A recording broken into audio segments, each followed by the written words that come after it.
हे दीनानाथ तिवई कहस कर जोरी के। हे दीनानाथ तिवई कहस कर जोरी के। जहाँ की भोर भइल सुनी चिराई के सोर के। ए दीनानाथ तिवई कहस कर जोरी के।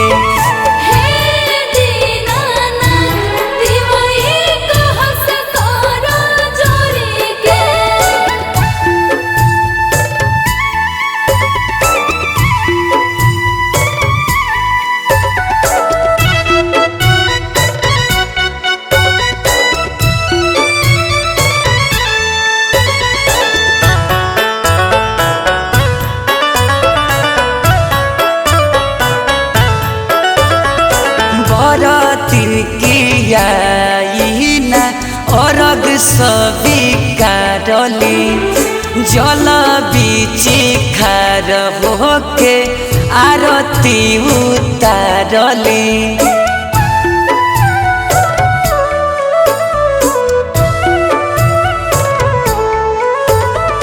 बरती कियाइना अरग स्वीकारली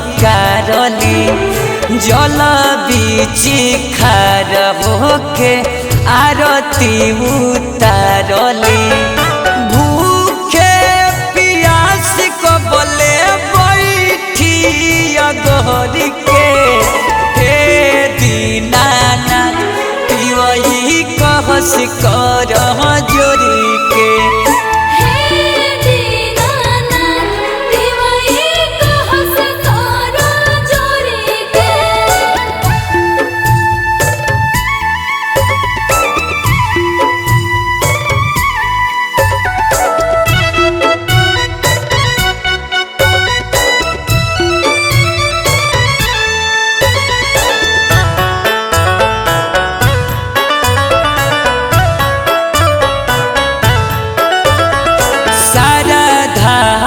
कोइले बहानी छठ के बरतिया सुथनी शरीफा लगिनी सेवन सपतिया।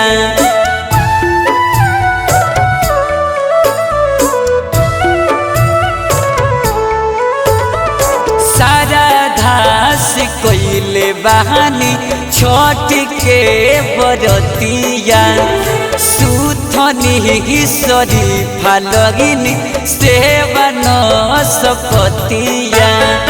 राय रंगीला मुना दीपक कोइले जोरी के। हे दीनानाथ तिवई कहस कर जोरी